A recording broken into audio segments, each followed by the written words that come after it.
നിയമസഭ ചേരുമ്പോൾ ഡെമോക്രസി പ്രധാനമായി ഉറ്റുനോക്കുന്നത് ചില അംഗങ്ങൾ വന്നിട്ടുണ്ടോ എന്നാണ്. അതിലാദ്യം നോക്കുക ഏറനാട് MLA PK ബഷീർ ഹാജരായിട്ടുണ്ടോ എന്നാണ്.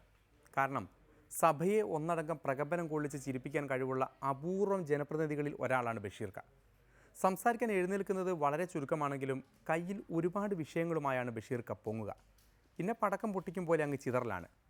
അതുകൊണ്ട് വിഷയങ്ങളെ കല്ലും നെല്ലും പതിരും പോലെ വേർതിരിച്ചൊന്നും എടുക്കാൻ പറ്റില്ല. എന്തായാലും ഈ ആർദ്രം പദ്ധതി സർക്കാരിന് ആർദ്രം എന്ന വാക്കിന്റെ അർത്ഥം പോലും അറിയില്ല എന്നാണ് സത്യം. സർ, ഓട്ടിസവും സെറിബ്രൽ പാൾസിയും ഒക്കെയുള്ള കുട്ടികൾ പഠിക്കുന്ന 33 സ്പെഷ്യൽ സ്കൂളുകളെ എയ്ഡഡ് ആക്കാൻ സർക്കാർ ഉത്തരവ് വന്നിട്ട് 1.5 കൊല്ലായി. എല്ലാ നിയമങ്ങളും പാലിച്ച് ഉത്തരവ് നടപ്പാക്കാൻ മനസ്സ് കാണിക്കാത്തത് അത് നിങ്ങൾക്ക് ആർദ്രത്തിന്റെ പരിപാടി ഉണ്ടോ? നിങ്ങൾ പറയും, നിങ്ങൾക്ക് ആരുടെ ആർദ്ര തന്നെ? അതെ, എല്ലാവർക്കും തീരും. ഞാൻ പറഞ്ഞതിന്റെ കണ്ടൻസ് എന്താ മതി, അത്ര മനസ്സിലാക്കിയാൽ മതി. അതിന്റെ കണ്ടൻസ് അത്ര മനസ്സിലാക്കിയാൽ മതി. അതൊക്കെ പിന്നെ പറയാം. ഇങ്ങനെ മാതിരി വലിയ പിന്നെ ഈ നാടൻ ഭാഷക്ക് നമ്മൾ മുഖ്യമന്ത്രി പറഞ്ഞു. ഞാൻ അടുത്ത പ്രസംഗത്തിൽ നാടൻ ഭാഷന്റെ എല്ലാ കാര്യങ്ങൾക്ക് പറഞ്ഞ് പഠിപ്പിച്ചിട്ടുണ്ട്. അത് ഇപ്പൊ പറയാൻ പറ്റൂല. ചില അത് പറഞ്ഞാൽ ശരിയാവില്ല.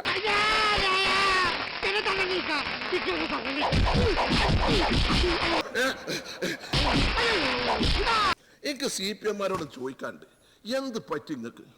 നിങ്ങൾ അദ്ദേഹത്തിന് വലിയൊരു കോത്താമ്പിയാക്കിയാണ് വെച്ചു. എന്നിട്ട് അദ്ദേഹത്തിന് അടുക്കാതെ പിണറായി ഒന്നും മുണ്ടാൻ പാടില്ല, ഒരു ചർച്ചയില്ല, അദ്ദേഹത്തോട് പോയി ആർക്കൊന്നും സംസാരിക്കാൻ പറ്റും. നിങ്ങൾ MLA-മാർ ആരെങ്കിലും ഈ ബഹുമാനപ്പെട്ട CM-ന്റെ അടുത്തോട് ഞാൻ കണ്ടിട്ടില്ല. ഒരു മനുഷ്യൻ കാണണ്ടേ? നിങ്ങളെന്ത് ചെയ്യും? പാർട്ടി കൂടും, ഒരു സ്വാഗതം, അല്ല അനുശോചനം, ഒരു സ്വാഗതം, ഒരു റിപ്പോർട്ടിങ്, 2.5 മണിക്കൂർ റിപ്പോർട്ടിങ്. എന്ത് റിപ്പോർട്ടിംഗ് ആണ്? ആ 2.5 മണിക്കൂർ ഞാൻ ഉച്ചക്ക് ചോറിന് പിരിഞ്ഞ് 3 മണിക്കൂർ കൂടി. ആ 2 കമ്മിറ്റി കഴിഞ്ഞ് 84 ആൾക്കാർ കൂടി 3 ദിവസം ചർച്ച, 9 ആൾ കൂടി സെക്രട്ടേറിയറ്റ് 1 ദിവസം മുഴുവൻ ചർച്ച. എന്നിട്ടാണെങ്കിൽ നിങ്ങൾക്ക് തെറ്റ് തിരുത്താനും പറ്റില്ല. എന്നാ ഞങ്ങൾ ഈ കോൺഗ്രസിന്റെ മാതിരി പഠിച്ചു നോക്കിയാൽ 2 മണിക്കൂർ 1 മണിക്കൂർ കഴിഞ്ഞു, പ്രശ്നം തീർന്നല്ലോ. നിങ്ങൾ ഏതെങ്കിലും ഒരു കാര്യം എത്ര റിപ്പോർട്ടിംഗ്? ഞാൻ ചോദിക്കട്ടെ, 2.5 മണിക്കൂർ മുഖ്യമന്ത്രി. ഞാൻ ചോദിക്കട്ടെ, എനിക്ക് ബഹുമാനപ്പെട്ട പിണറായി നല്ല ശരി, ഞാൻ വിചാരിച്ചത് മൂപ്പരും ആൾ ഉഷാറാണെന്നൊക്കെ വിചാരിച്ചത്. നല്ല ഒരു ഉരുക്കും മനുഷ്യനാണ്. മൂപ്പര് ഒരു കാര്യത്തിൽ ഉഷാറാ. ഏതറിയോ? ഈ പഴയ കമ്മ്യൂണിസ്റ്റുകാരെ ആ മുഖഭാവവും ആ ശൗര്യവും ഒക്കെ അദ്ദേഹത്തിനുണ്ട്. പക്ഷെ ആധുനിക കാലഘട്ടത്തിലെ കമ്മ്യൂണിസത്തിന് മൂപ്പരെ പറ്റൂല. കാരണം മൂപ്പരെ ഇങ്ങളാരെങ്കിലും പറയും ഈ മന്ത്രിമാർക്ക് എന്തിനെങ്ങനെ മുഖ്യമന്ത്രി പഠിച്ചു? മുഖ്യമന്ത്രിയുടെ ഉള്ളു തുറന്ന് സംസാരിച്ചു. ആ മനുഷ്യനെ കൊണ്ടേക്കാണ് നിങ്ങളെല്ലാവരും കൂടി കുളത്തിലിറക്കി.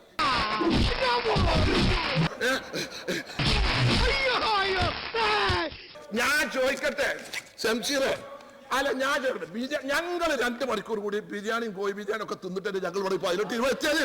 ഇങ്ങളെ മാതിരി അല്ല. നിങ്ങളെന്തിനാ വെറുതെ അരുന്ന കാര്യമൊക്കെ പറഞ്ഞാണ്ട്? ഞാൻ ചോദിക്കട്ടെ, നിങ്ങൾ പോയിട്ട് ബാഗ് തൊക്കി പിടിച്ചിട്ട് അടിച്ചില്ലല്ലോ, എന്താണ് ഉള്ളത്?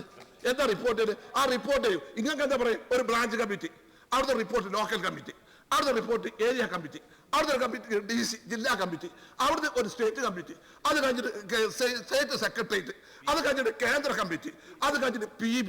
അപ്പോൾ അതിന് 8 മാസം നാട്ടിൽ നടക്കേണ്ട മുഴുവൻ നടത്തും. എന്നിട്ട് അവിടുത്തെ റിപ്പോർട്ടിങ് PB, അവിടുത്തെ PB റിപ്പോർട്ട് അൺനെസസറി ക്വസ്റ്റ്യൻ ചോദിക്കരുത്. പിന്നെ PB സർ, PB അവിടുത്തെ റിപ്പോർട്ട്. ഈ റിപ്പോർട്ട് തന്നെ ഈ ടീച്ചറൊക്കെ ഇറങ്ങാറാകല്ലേ? കേന്ദ്ര കമ്മിറ്റി, മന്ത്രി, ഇത് എന്തിന് കമ്മിറ്റി, എന്തിന് ചർച്ച? ഞാൻ ചോദിക്കട്ടെ, സുപ്രീം കോടതി ഈ പേനെ പറ്റി പറഞ്ഞല്ലോ. 2010 ജൂലൈ 5 വിനേഷ് ചേർത്തും. സർ, 1-2-3 മിനിറ്റ് തരണം. നിങ്ങൾ എല്ലാവർക്കും കൊടുക്കാം. എനിക്ക് ഇതുവരെ കിട്ടും. നിങ്ങൾ അവിടെ ഇരിക്കണേ എനിക്ക് സമാധാനം. സർ, 2010 ജൂലൈ 5 വിനേഷ് ചേർത്തും ദേവീന്ദർ ബജാജ് പോലുള്ള കേസിൽ സുപ്രീം കോടതി നൽകിയ വിശദീകരണമുണ്ട്. വിധിയുടെ 23-ാം ഖണ്ഡികയിൽ അത് തുടങ്ങുന്നില്ല. അത് ഇംഗ്ലീഷിൽ ഞാൻ പറയില്ല. ഞാൻ ഇംഗ്ലീഷ് പറഞ്ഞിട്ടാണ്. പണ്ട് നായനാർ ഇംഗ്ലീഷ് പറയുമ്പോൾ ബാപ്പോട് പറഞ്ഞത് ഞാൻ നായനാർ ഇംഗ്ലീഷ് പറയാൻ തുടങ്ങിയപ്പോൾ ബ്രിട്ടീഷുകാർ പോയിരുന്നില്ല. ഇപ്പൊ ഞാനേ പറഞ്ഞാണ്ട് അതുപോലെ കൊളാൻ നിൽക്കണ്ട. പക്ഷെ ഇതൊക്കെ എന്താ അറിയോ, നിങ്ങൾ ഇതിനെ പറ്റിയൊക്കെ പഠിക്കണം. പിന്നെ മാപ്പ് ചോദിച്ചില്ലാന്നാ പറഞ്ഞത്. മാപ്പ് ചോദിച്ചില്ലാന്നേ സ്വരാജിനോടാ പറയും. ശംസീറിനെ പിന്നെ അത്ര വിവരം ഉണ്ടായിക്കോളത്തില്ല കേട്ടോ. ഇന്നലെ നന്ദിനെട്ട ചീഫ് സെക്രട്ടറി എന്താ പറഞ്ഞത്? I tender my unqualified apology four അതെ അതിന്റെ വർത്താനം എന്താ? അപ്പോളജി. ഞാൻ ചോദിക്കട്ടെ, എനിക്കൊക്കെ നല്ല വിവരം. നിങ്ങൾ വിചാരിച്ച ഞാൻ പൊട്ടനാ? ഞാൻ ഒരു പൊട്ടനതല്ല. ഞാനൊക്കെ ഗവൺമെന്റ് പഠിച്ചാ, ഞാൻ മദ്രാസ് ക്രിസ്ത്യൻ കോളേജിൽ പഠിച്ചാ. ഇന്ത്യ അത്ര ഫ്ലുവന്റ് ആയിട്ട് ഇംഗ്ലീഷ് സംസാരിക്കാൻ കഴിയില്ല. എനിക്ക് 100 അറിയാം. ഇതൊക്കെ അറിയില്ല. എനിക്കൊക്കെ തീരും. ഇത് നോക്കി, ഇതൊന്ന് വായിച്ചു നോക്കി. ഈ അപ്പോളജി നമുക്ക് എന്താ എക്സിസ്റ്റ് എന്ന് പറയുമ്പോൾ ഇതൊക്കെ മനസ്സിലാവുള്ളൂ. ഞങ്ങൾക്ക് അപ്പോളജി പറഞ്ഞാൽ മനസ്സിലാവും. അവിടെയാണ് പ്രശ്നം. അവിടെയാണ് ഞങ്ങൾക്കുള്ള പ്രശ്നം.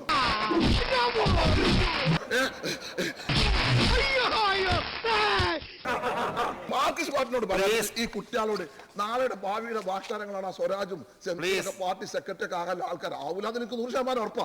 എന്നാലും ഈ കാര്യത്തിൽ ആ പാർട്ടി നേരെയാക്കാൻ ആ ചർച്ച പണ്ടത്തെ മാതിരി 3 ദിവസം 4 ദിവസത്തിന്റെ ചർച്ചയൊക്കെ ഒന്ന് മാറ്റി അതൊരു വളരെ ഒരു പ്രായോഗികമായ സമീപനത്തിലെടുത്ത് ആ കോൺഗ്രസ് പ്രാക്ടിക്കലായിട്ട് എടുത്ത് കോൺഗ്രസിന്റെ വർക്കിംഗ് കമ്മിറ്റി, മുസ്ലിം ലീഗിന്റെ വർക്കിംഗ് കമ്മിറ്റി, കേരള കോൺഗ്രസിന്റെ കടന്നോ ഒപ്പം നിന്നിക്കാണ്ട് ചെവി ഏർപ്പാടുകളൊപ്പം നിൽക്കണ്ട. അത് നിൽക്കണ്ട. ഇങ്ങനെ കുറെ താങ്ങിക്കുന്നത്. പക്ഷെ നിങ്ങൾക്ക് ചിലപ്പോ ഒന്നില്ലെങ്കിൽ ഇങ്ങനെ വെറുതെ വോട്ടുകളൊക്കെ പറയട്. ഒരു വൈറ്റകളെ എത്ര നിങ്ങൾ സഹിക്കുന്നുണ്ട്. ആയിട്ടങ്ങളെ വോട്ടുകൾ നിങ്ങൾക്ക് ജയിച്ചത് അത് നിങ്ങളിൽ കുറച്ച് ധാരാളമൊക്കെ ഉണ്ട്. പറയാം.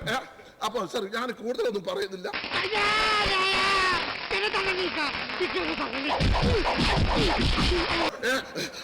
ഒരു പേമാരി പേര് തോർന്ന പോലെയുണ്ട്. സാക്ഷാൽ പിണറായി മുഖ്യനല്ല, ഇനി മോദിജി വന്നാലും ബഷീർ നിർത്തില്ല. അല്ലെങ്കിൽ ആരെങ്കിലും പിടിച്ചുറക്കണം. എഴുന്നേറ്റ് പടക്കം എടുത്താൽ പിന്നെ ബഷീർ ഇങ്ങനെയാണ്. അതങ്ങനെ തന്നെ നടന്നോട്ടെ. നമുക്ക് അടുത്ത വിഷയത്തിലേക്ക് പോകാം. അതിനു മുമ്പ് ഒരു ഇടവേള എടുക്കാം.